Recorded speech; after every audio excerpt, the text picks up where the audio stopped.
pour ça parce qu'on nous laisse expérimenter et chaque fois apprendre sur le tas. Et c'est la philosophie de notre école. Ça fonctionne apparemment vraiment pas mal pour nos élèves. Ça fonctionne aussi pour les profs. Et notre hiérarchie nous laisse prendre des risques, essayer des choses. Ils nous ont soutenus pour ce projet Erasmus. Je tiens à les remercier d'ailleurs, même si je ne crois pas qu'ils soient là aujourd'hui, mais ce n'est pas grave de toute façon. Ils pourront voir sur le Facebook. Je vais vous présenter ça de mon point de vue de newbie, comme on dit dans les milieux un peu plus geek. C'est-à-dire que la technologie, j'aime bien, j'y suis sensible, j'ai appris un peu à la manipuler dans un cadre privé pour faire de la musique.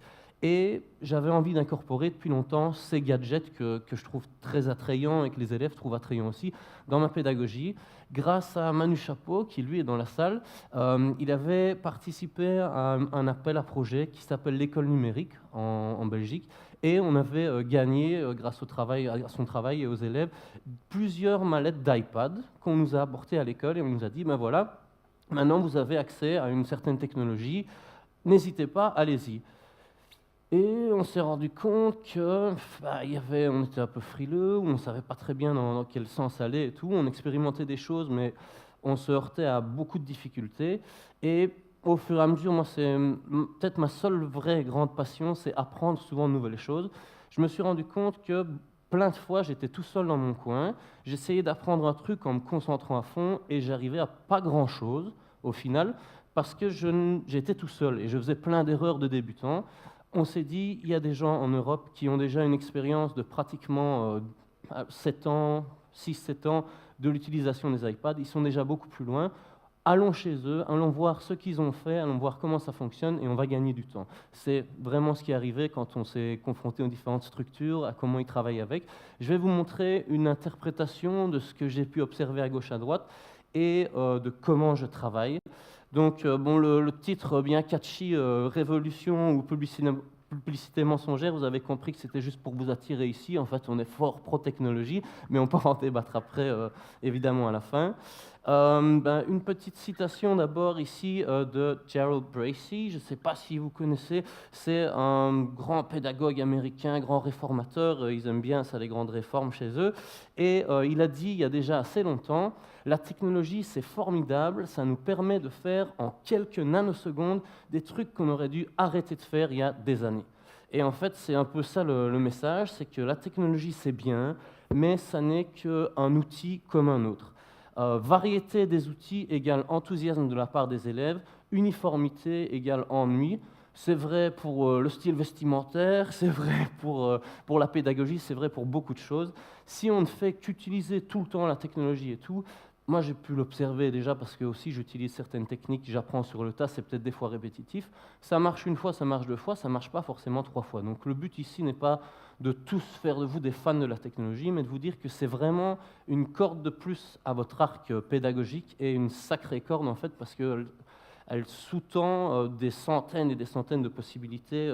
C'est assez bluffant quand on s'y met. Le problème, c'est que quand on s'y met au début, moi j'ai vraiment été confronté à ça, en tout cas personnellement, il y a tellement de possibilités, ça change tellement vite, c'est un milieu en expansion permanente. Le EdTech, on en parlait à peine, vraiment le terme EdTech, quand nous on a commencé notre projet. Maintenant, c'est un truc qu'on retrouve un peu partout. Il y a de grosses sociétés qui commencent à fonctionner, des produits qui étaient totalement gratuits au début, qui maintenant deviennent payants vu qu'il y a un nouvel attrait économique. Donc, comment y voir clair dans toute cette pléthore de possibilités? Il n'y a pas 1 milliard de façons de faire. Il faut un peu suivre votre instinct, vous dire, bon, quel problème se pose dans ma classe? Où est-ce que je vais pédagogiquement, qu'est-ce que j'ai envie de faire, quel type d'outils me plaisent, même quel type d'interface, même le look d'une app, des fois, peut vous séduire. C'est important, il faut que ce soit un outil que vous aimiez et il faut vous sentir à l'aise. Donc le truc, c'est pas comme de lancer des fusées dans l'espace, c'est en général fait pour que les utilisateurs lambda, comme moi et comme plein d'autres personnes qui s'y mettent, puissent les utiliser facilement. Si vous avez l'impression que c'est super compliqué et tout, c'est pas vous qui êtes bête, c'est les développeurs. Ça va, il faut vous le dire tout de suite. Ça doit être accessible, c'est ça le but.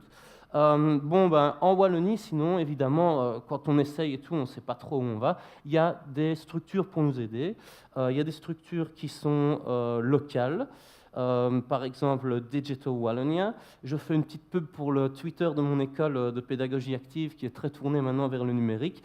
Ce Twitter, c'est pas juste parce que c'est notre école et tout, je mets évidemment notre école en avant, ne vous inquiétez pas si la hiérarchie est là, mais c'est aussi une concentration de différentes personnes ressources, que ce soit au Royaume-Uni, que ce soit aux États-Unis, que ce soit partout en Europe. Sur ce Twitter, on a vraiment des connexions intéressantes. Je relaie le plus souvent possible des informations. Je ne suis pas très réseaux sociaux, pour ceux qui me connaissent, vous savez bien, mais j'essaye de m'y mettre. Twitter, ce n'est pas juste un truc de président qui s'envoie des menaces d'un pays à l'autre, c'est vraiment un excellent outil professionnel. Je ne suis presque jamais sur Facebook, je ne suis jamais, je pense, aller sur Instagram, donc vous voyez, je ne suis pas vraiment en technologie et tout. Twitter, j'y suis pratiquement tous les jours, parce que les photos du chat de mon voisin ou même des enfants de mes collègues que j'adore, mais ça ne me passionne pas. Par contre, avoir des nouveautés tous les jours dans le monde de la tech, ça me passionne et là, je peux vraiment avoir accès à des choses. Donc n'hésitez pas, connectez-vous. Regardez qui on a dans nos connexions, devenez amis avec eux. Ensuite, si vous voulez, vous nous jetez à la poubelle, mais on a vraiment ici fait un bon boulot pour concentrer des ressources, donc c'est un truc utile. Au-delà de ça, j'ai une petite animation, je ne sais pas, oui, si la deadline arrive, donc vous voyez, il faut vite que je clique. En pratique, on avait demandé à une de nos collègues qui vient des États-Unis de venir nous expliquer différentes choses. C'était la principale publicité mensongère de cette conférence. En fait, elle n'a pas pu être là, donc on l'excuse. Mais elle avait vraiment un événement familial important. Elle a dû retourner aux États-Unis. Mais elle nous a laissé quelques petits cadeaux. Il y a un modèle qui ne s'appelle pas du tout comme ça en vrai, mais moi je l'ai appelé, c'est facile à retenir, le modèle de sa mère. Le modèle de sa mère, qu'est-ce que c'est? C'est substitution, augmentation, modification et redéfinition. C'est faire passer votre apprentissage... Ouais, il faut que j'appuie en même temps sur le truc, je crois que je suis sur mon iPad. Voilà, l'illustration. C'est faire passer votre apprentissage d'une utilisation technologique expérimentale et anecdotique à quelque chose qui va vraiment transformer la façon dont vous travaillez. Je n'avais pas d'exemple avant aujourd'hui, j'ai été inspiré par le chien de ma collègue qui était dans le jardin pendant qu'on était là. Donc voilà, imaginons une leçon lambda. Écris-moi un petit texte sur « Le chien est très gentil aujourd'hui dans la pelouse ». L'enfant avant écrivait sur son cahier avec son bic « Le chien était super gentil, il s'est passé ça, il s'est passé ça », il utilise le passé, on est très content. Après, il y a l'iPad. Ben, tiens, vas-y, écris le texte sur l'iPad. Utilise un truc genre Word ou Pages et écris « Le chien était très gentil cet après-midi ». Il utilise l'iPad, il est un peu content, peut-être pendant 2 jours, mais ça ne change pas grand-chose. C'est la phase de substitution. On substitue un outil à un autre et on ne modifie pas vraiment la tâche. L'augmentation, c'est des choses, des possibilités qu'on peut rajouter. Par exemple, le chien était super gentil cet après-midi et j'insère dans mon texte une photo du chien. Et ensuite, il a mangé tel truc, j'insère encore une nouvelle photo. Donc ça, c'est déjà quelque chose d'intéressant qu'on ne pouvait pas faire avant ou pas facilement dans les travaux. Il fallait aller à la maison, découper des photos, en prendre, enfin c'était assez impossible. Là, vous pouvez directement prendre une photo, la rajouter dans votre histoire sur votre chien. Ensuite vient la modification. Là, c'est déjà quand la technologie vous permet de redessiner, de réimaginer votre tâche d'une certaine façon. C'est par exemple, ben regarde, il y a un nouvel outil qui s'appelle Adobe Spark, si je vois, c'est Adobe Spark, comme on dit ici en Wallonie.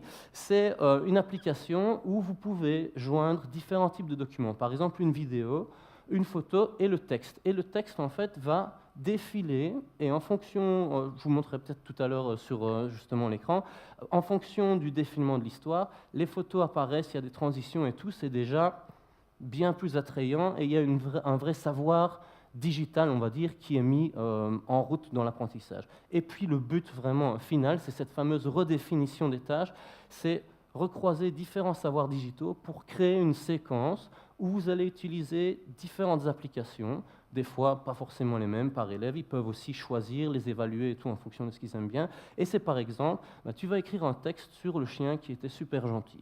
Ensuite, tu vas poster et joindre les différentes photos et les différentes vidéos à ce texte sur le chien. Ensuite, tu vas poster ton travail dans un truc, moi que j'aime beaucoup, qui s'appelle Padlet, qui est une plateforme collaborative. C'est comme un mur, on va dire, où vous venez épingler votre travail digital. Et on va créer un Padlet pour cette activité avec la classe. Ensuite, tes différents collègues, je ne sais plus comment on dit ça, c'est affreux, j'ai un manque du mot aujourd'hui, c'est super pratique. Les différents personnes qui sont avec vous dans la classe, vos collaborateurs, vont pouvoir vous évaluer et dire « Ah, ben, ton histoire sur le chien est super sympa, je lui mets 4 étoiles sur 5, par exemple. » Et très facilement, sans devoir y passer des heures en échangeant tous les trucs, ils peuvent regarder et se dire « Ah ben oui, ton travail est vraiment génial » ou « Ton travail est vraiment pourri » et s'évaluer entre eux. Donc cette évaluation par les pairs, très rapide, très facile, où ils peuvent commenter en direct, c'est quelque chose qu'on n'aurait jamais imaginé avant et c'est une vraie communication. Voilà, ça n'engage que moi, mais je pense que pédagogiquement, c'est quelque chose d'assez intéressant. Bon, évidemment, au niveau de tout ce qui est ressources numériques, il faut que vous appreniez à faire le tri. C'est comme ce qu'on apprend à faire à nos élèves en pédagogie active, c'est-à-dire que c'est eux, par exemple pour le projet, qui ont fait des vidéos, des tutoriels vidéo pour nous expliquer quelles apps ils avaient appréciées, quelles apps ils n'avaient pas appréciées, comment ça s'utilisait en classe. Donc là, c'est vraiment apprendre à juger ces fameuses ressources numériques.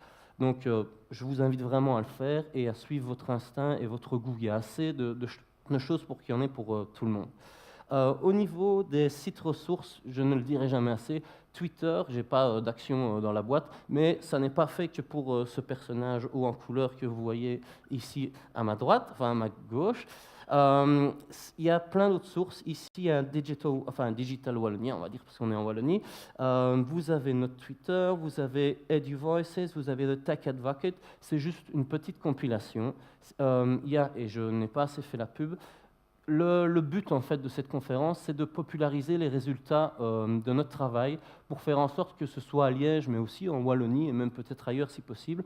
Ça ne reste pas juste entre nous. C'est super chouette que 2-3 personnes aient appris quelque chose dans le projet, mais ce serait dommage que ça reste aussi local. Donc ce que je vous invite à faire, c'est soit à prendre en photo cet écran avec les différentes références, soit à directement scanner le QR code ici qui va vous amener sur un Padlet justement, que j'ai fait en 3 minutes tout à l'heure, donc ça ne ressemble pas à grand-chose, c'est juste des liens en vrac sur lesquels vous pouvez cliquer, vous pouvez commenter, vous pouvez en ajouter et tout, c'est participatif.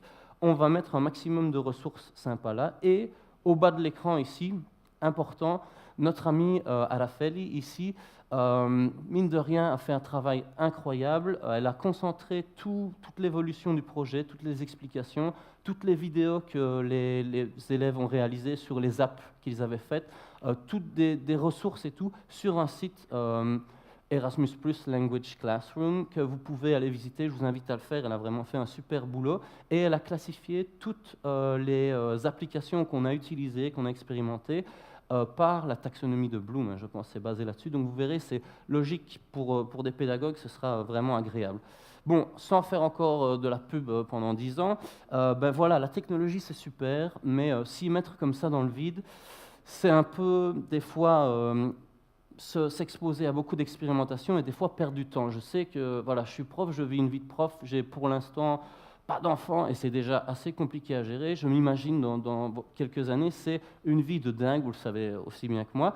Donc il faut que vous partiez de vos problèmes en classe. Qu'est-ce que j'ai qui me pose problème? Dans quel type de leçons les élèves sont moins motivés? Et à ce moment-là, en partant de vos besoins, vous irez explorer, ça c'est le conseil que je vous donne, hein, je ne vous dis pas que vous devez le faire en sortant bas, mais moi c'est vraiment ça qui m'a aidé, c'est partir de mes problèmes, me dire, ben voilà, j'ai un problème de ressources par exemple, j'ai différents cours, certains vieux livres, certains autres livres qu'on nous donne et qui ne me plaisent pas forcément, certains documents qui pour moi ne sont plus adaptés ou ne sont pas en rapport même avec les changements des programmes, problème de support, j'ai photocopié tel syllabus 1000 fois, et maintenant il ne ressemble plus à rien, ça devient un peu dégueulasse. Problème évidemment, comme tout le monde, en début de carrière surtout, de gestion de classe. Les élèves dissipés, écoute, fais attention, fais ton travail, enfin, c'est voilà, différents problèmes que j'ai.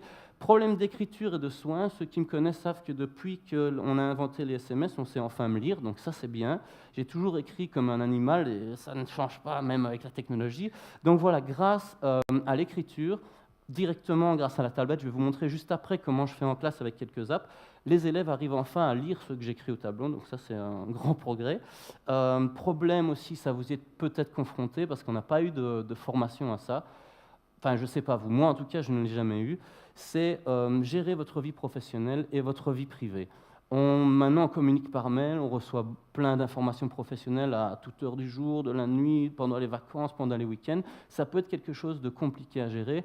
C'est quelque chose qui, je pense, doit faire partie de peut-être de code ou d'une charte qu'on mettrait au point pour aller vers une Wallonie connectée, mais responsable. On apprend à nos élèves à séparer tout ce qui est temps de travail et temps de jeu, que ce soit pour l'utilisation du téléphone, que ce soit en classe, pour même quand ils travaillent, ils ont besoin aussi de moments de détente. On en a tous besoin. C'est, moi, quelque chose qui me posait problème, c'est de recevoir des informations de travail alors que je suis en mode détente. Voilà, il y a des filtres, il y a des choses qu'on peut faire. On peut avoir 2 adresses, 2 comptes différents, donc ça, c'est quelque chose que je vous invite à faire aussi. Problème de temps lié à l'utilisation du tableau noir. Je n'ai jamais quantifié, mais je vous jure que quand je fais une leçon et que tel élève me dit « Ah oui, et tel mot, qu'est-ce que ça veut dire ?» Ah, je vais au tableau pour le noter. Puis je retourne faire différents trucs. Ah, et oui, et on va noter tel truc au tableau. C'est très bon de faire des pas la journée et tout, hein, ceux qui ont des montres connectées le savent bien, mais ça prend quand même beaucoup de temps. Donc ici, c'est quelque chose, moi, qui me posait problème. Et puis, évidemment, « Ah, monsieur, j'ai oublié mon syllabus » ou moi, désolé les élèves, j'ai oublié aujourd'hui mon syllabus, donc c'est des choses qui arrivent. Moi, ça m'a aidé vraiment la technologie, et je vais vous montrer, c'est basé sur un workflow, comme on l'appelle en musique, c'est-à-dire que si vous faites de la musique, ben voilà, vous avez votre musique au centre, et vous devez imaginer, je vais utiliser tel truc pour faire une basse, puis tel truc pour faire, je ne sais pas moi, un violon, et vous composez comme ça tout un orchestre à votre façon. Ici, voilà mon petit orchestre. C'est pas très visuel, j'ai pas été très malin de faire un truc écrit si petit, mais je vais vous commenter les principales catégories. Donc ça part de quels étaient mes problèmes. Ici, j'ai tout ce qui est projection en classe. Il y a des outils utiles, ils seront envoyés de toute façon. Ils sont déjà sur le lien Padlet que je vous ai affiché tout à l'heure. Ils seront sur le Twitter et tout, vous pourrez lire ça à votre aise. C'est chaque fois, voilà, pour projeter en classe, j'utilise tels et tels outils. L'Apple TV, je ne le dirai jamais assez, même sans réseau, sans fil fiable ou quoi en classe, ça fonctionne. Vous pouvez projeter directement l'écran de votre ordinateur ou de votre tablette sur le tableau, et vous pouvez, en étant assis avec les élèves, en discutant avec eux, écrire au tableau. Ça paraît le b.a-ba, vous êtes sûrement déjà tous au courant, mais quand je suis allé en Espagne observer, c'est le premier truc qui m'a frappé. Je me suis dit, c'est une révolution. Je peux être à côté de mes élèves, je peux parler avec eux et en même temps écrire au tableau. Je suis à 2 endroits en même temps. Pour moi, ça a été une vraie révélation. Bon, il y a tous les outils de création vidéo et tout. Je ne vais pas m'attarder dessus parce que vous explorez par vous-même. Ça, c'est assez facile à trouver. Tout ce qui est points et organisation, beaucoup de collègues se mettent à utiliser Idoceo, qui est franchement très bien. Je vous montrerai juste après vite fait comment ça fonctionne.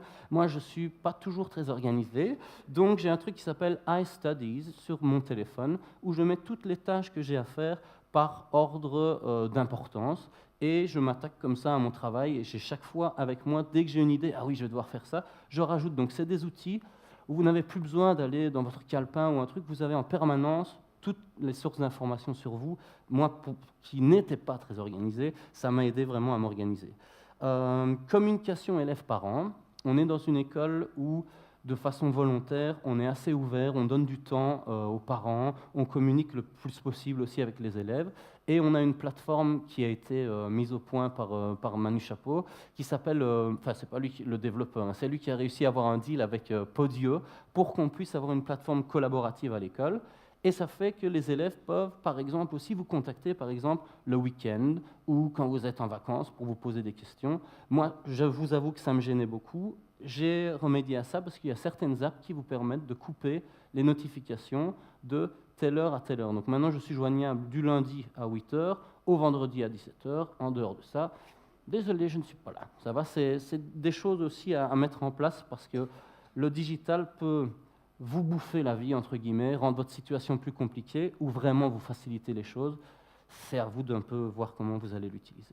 Et sinon, pour la discipline, vous allez voir, j'ai un truc super old school, complètement débile. Je vais avoir l'air peut-être un peu ridicule, mais je vous jure que ça marche même avec les grands. Donc, tout ce que j'ai à dire en fin de conférence ici, c'est essayer. C'est pas fait pour être compliqué. Tout le monde peut s'y mettre, c'est très accessible. Et si ça ne l'est pas, c'est pas votre faute. Encore une fois, c'est la faute des développeurs. Donc je vais maintenant passer à la recopie de mon écran pour vous montrer juste en 2 minutes comment je travaille maintenant grâce aux exemples que j'ai pu voir chez mes collègues. Voilà, donc imaginons, je suis au cours, Maintenant, grâce aux nouvelles mises à jour de iOS, vous avez tout ce qui est multi-fenêtre. Donc imaginons, j'ai mon syllabus dans un coin, on aborde un chapitre ici où on remet en cause l'éducation et tout. On arrive, vous voyez que j'ai différentes questions. Ah, on peut passer à une petite vidéo que je peux choisir de mettre en plein écran ou pas. On regarde cette fameuse vidéo qui est une fausse pub pour une école assez comique. Imaginons que pendant ce temps-là, les élèves ne comprennent pas un mot de vocabulaire. Je peux évidemment mettre pause, revenir en avant, revenir en arrière. Vu que beaucoup d'écoles maintenant ont le tableau interactif, on a le contenu qui est projeté. Si ça n'est pas le cas, vous pouvez le montrer sur un autre écran et avoir aussi des petits baffles Bluetooth. Avant, on se baladait avec des radios énormes qui nous tuaient le dos dans les escaliers. Maintenant, avec un tout petit baffle et tout, vous avez, vous savez aussi bien que moi, accès à des ressources géniales et portables. Donc imaginons ici, je suis en train de faire mon petit truc, ils ne comprennent pas. Ben voilà, je dis que le college humor, c'est un tel type, machin, j'explique, et je fais le vocabulaire en direct avec les élèves. Quand ça c'est fait, je peux directement, grâce au réseau Wi-Fi qui va évidemment toujours super bien, envoyer cette ressource à mes élèves sur la plateforme collaborative en fin de leçon. Imaginons ensuite qu'ils veulent modifier cette ressource. Ils peuvent aussi avoir accès sur, par exemple, un Padlet. Ici, on a fait un projet de fête avec les élèves. Et ils peuvent, de façon aussi anonyme, s'ils le veulent, avec leur téléphone, juste scanner un QR code et directement rentrer en communication et écrire des choses. Donc ça fait que avant, quand on regardait par exemple une vidéo et que certaines personnes ne comprenaient pas, je sais bien, ça paraît bizarre, mais c'est toujours comme ça, même à notre époque, des élèves étaient trop timides pour dire « je ne sais pas » ou pour donner une réponse peut-être erronée à une question. Grâce au truc style Padlet, je pose une question et de façon anonyme, ils peuvent, s'ils le veulent, certains ont leur nom et tout, ils peuvent directement poster leur réponse. Donc il y a un truc qui aide. Le digital, c'est vrai qu'on dit des fois ça freine la communication, il y a d'autres fois ça peut faire tomber certaines barrières de timidité, et là j'ai vu dans mes classes ça peut vraiment bien fonctionner. Ensuite, qu'est-ce que je voulais vous montrer? Voilà, imaginons que pendant ce temps-là, j'ai un ou deux élèves, souvent au fond, hein, vous savez bien, qui ne sont pas très attentifs ou qui jouent avec leur téléphone. C'est ça mon truc old school, un peu ridicule. Voilà, j'ai par exemple Ellie. Ellie, tu parles beaucoup trop aujourd'hui, je ne suis pas content. Donc, comme tu peux le voir, je t'ai déjà fait 2 remarques aujourd'hui par rapport à ton comportement. À la 3e, tu sais comment ça ira, je prendrai ton journal de classe. Pareil pour l'utilisation du téléphone, ça, on est pour, on est contre. Moi, je trouve que c'est mon point de vue, ça n'engage que moi. Apprendre à gérer le téléphone, c'est une compétence digitale de base. Être tout le temps absorbé par un téléphone et tout, c'est agréable pour personne. Et il faut apprendre à se responsabiliser par rapport à ces utilisations-là. Les bannir d'un endroit et puis dire c'est totalement autorisé dans l'autre, moi je ne trouve pas ça très réaliste, mais bon, chacun a son point de vue. Dans ma classe, parce qu'on a une certaine liberté dans notre école, et je remercie encore une fois ma hiérarchie, je fonctionne comme ça, c'est que si j'ai un accro du téléphone, et il y en a moins qu'on le croit en fait, je lui donne le même nombre de fameuses remarques, et à la 3e remarque, c'est confisqué. Ce qu'il y a de bien avec ça, c'est qu'ils sont prévenus. Avant, j'avais une telle personne qui parlait un peu, puis un autre qui me faisait peut-être un signe vulgaire, puis un autre qui tirait les cheveux d'une 3e, et à la fin, je tombais sur la pauvre petite Marguerite, qui est super gentille depuis le début de la classe, et qui a décidé juste de parler avec sa copine, et bam, Marguerite, tu me donnes ton journal, tu sors. Et cette pauvre personne qui n'avait rien fait jusque-là se retrouve l'espèce de bouc émissaire et mon défouloir. Donc pour éviter ça, vraiment, cette bête feuille m'aide vraiment à ce que chacun soit conscient de où il en est dans la classe, de s'il a abusé ou pas. C'est tout simple, mais franchement, moi, ça a vraiment changé les trucs. Le multi-fenêtre, comme ça aussi, passer d'un truc à l'autre facilement. Ah oui, c'est vrai, tiens, aujourd'hui, j'ai oublié de faire les présences. D'ailleurs, avec le soleil, il y en a un ou deux qui ne sont pas venus. On va vite rajouter ça.